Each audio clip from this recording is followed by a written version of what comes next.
Hello everyone, and welcome back to JB's Total Gaming for the next in my video series on must-play indie games, ? This is a series where we look at indie games that are potentially really great indie games that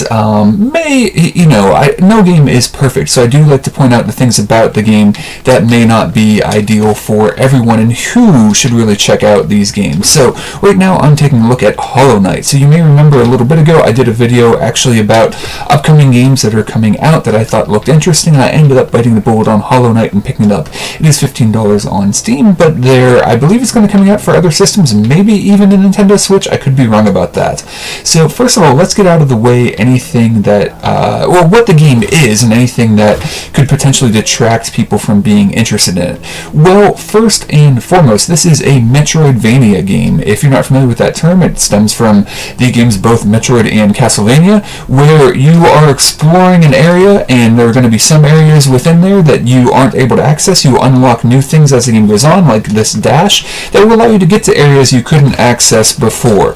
And you can re-explore those areas, sometimes uncovering secrets, or just getting to areas that you knew were there, but that you hadn't been able to get to yet. That is the main point of the game. Right now, we'll take a look at the section we're in. There are a whole bunch of sections within the game, and this is a really big game, so you're definitely getting a good value for your money if you enjoy the gameplay in this type of game. Let's talk about the objectively negative thing about the game. There are just flat out, well, I don't want to call them stutters. They're not having to do with the frames dropping. There are just flat out pauses in the game. So what do I mean by that? You'll be doing something and the game will continue going.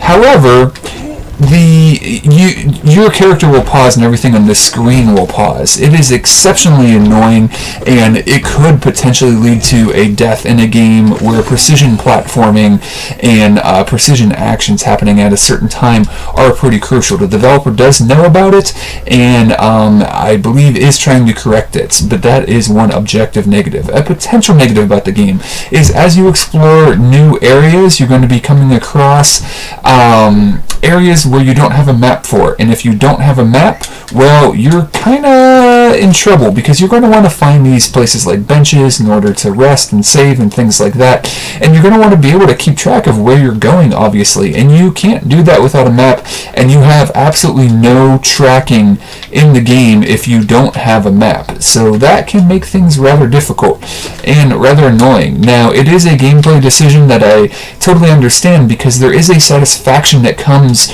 and attention when you don't have a map and you're trying to find it, and then the satisfaction of finding it is pretty cool. Some people may like that. I personally am not a fan. Now, whenever you take damage, you can use your power in order to heal up, and you'll see me using my power to heal up here. You refill that power by hitting enemies. You don't have to kill them, you just have to hit them. So there's a nice little bonus in I actually really like this mechanism. If you ever get down to 0 health, there is kind of a Dark Souls-like mechanism where you need to get back to where you died, and you can defeat your soul, and if you die before getting back there, you will actually lose all of your money, and money is the main way you buy upgrades and things. There are things you will unlock just through beating bosses and progressing through the game, but there are other elements of the game that you are definitely going to want money for, so the money you collect from enemies is super important. Now, real quick on the inventory system here, there is a system where you can and you can increase the number of notches you have, and then buy or find these different things you can put on. And I don't want to go into what they all do. I want you to experience that for yourself. I don't want to give a lot of spoilers of the game, as this is a game with a lot of content. It is a big game. So we're going to, I think, look at least 2 different areas of the map, but there are a lot of different areas in the map, and you will find different types of enemies and different appearances in the game based on that. So overall, the soul thing I think is alright. Now let's talk about what I love about this game. First of all, the aesthetic. This is a beautiful game. I absolutely love it. Also, the gameplay is solid. Those micro stutters or pauses or freezes or whatever are super annoying, but when the game isn't doing that, it controls really well. The way the jump works is you jump for exactly how long you hold it down. Obviously, there is an upper limit to the jump, but and then as soon as you let go, you start falling. It may be a system that takes a little bit to get used to if you haven't played that sort of system before, but once you get used to it, it controls really well. And as you play, you'll unlock more things like magic, like spells and things like that you can use, and they use the same meter, the same as you're being able to gain health back. So you can gain health back at any point when you're not in combat and you're safe, but there is kind of a tension when you're trying to get it back, say during a boss fight, trying to find the right time in order to do it. So lots of interesting little things. I like the way the health mechanism works. And actually, if we keep traveling this way, we'll get into the second area I wanted to show off. Like I said, there are a bunch of different areas, and I think we'll only show off two for spoiler purposes, just so you can see how different the game looks, though, based on certain things. We'll do that dash here and get across, and you're seeing we're getting into more verdant green area, and we'll see different types of enemies in this area in a very different feel. And like I said, there are a lot of different areas in the game, so that is something that I really do enjoy. But remember, when you get into those new areas and you don't have a map, it can certainly be tension-filled until you do get that map and are able to map the areas that you get to.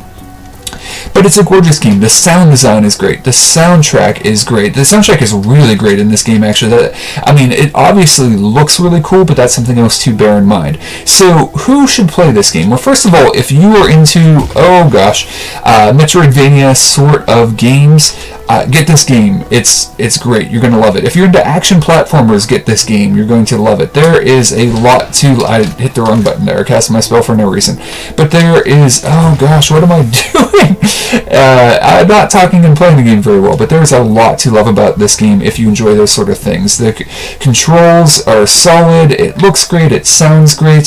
So if those are genres of games that you enjoy, then I suggest checking it out. If you aren't really familiar with that genre, this is a game that I think has a pretty broad appeal, and I can see a lot of people enjoying this game, even if they haven't been super into the 2D Castlevanias or the exploratory Metroid games or games of that sort of ilk or action platformers. There are certainly some similarities to the very popular Shovel Knight from a while ago, but this is a very different game. This is definitely focused on the exploration in the Metroid-Vania style and not necessarily just the throwback style. It is, while it's similar to a lot of other games, this is a game in and of itself, and not really trying to play on nostalgia very much. There is a fast travel in the game, so you can see those benches where you can save, and then there are also places where that kind of purple icon, the guy with the horn, there is a fast travel system. They're pretty far spread out, but they do allow you to jump between areas with a little bit of traveling within those areas. And overall, this is a game that looks great, sounds great, and performs great. So really, the only reason I'd say to stay away from this game is if you want to wait until you know those issues have been resolved by the developer with the stutters that can be annoying, or if you don't enjoy that style of gameplay with the Metroid-Vania action platformer. But other than that, this is honestly a game that is an early game of the, at least indie game of the year contender, because when I did my game of the years this year, I separated indie game and then just overall game.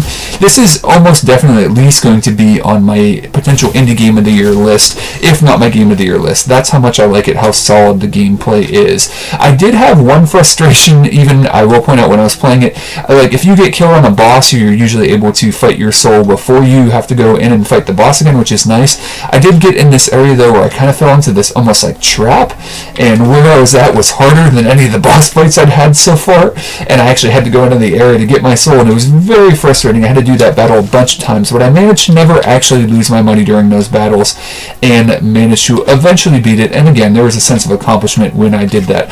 But you know, new abilities to unlock, new areas to discover, very big game, and that's why I think Hallow Knight could be a game of the year contender and a game you should definitely check out. That definitely, if you enjoy this sort of gameplay at all, is giving you a lot of bang for your buck for $15. So thanks a lot for watching, and we'll be back again soon with more gaming content that you guys might want to check out. We'll see you later. Bye.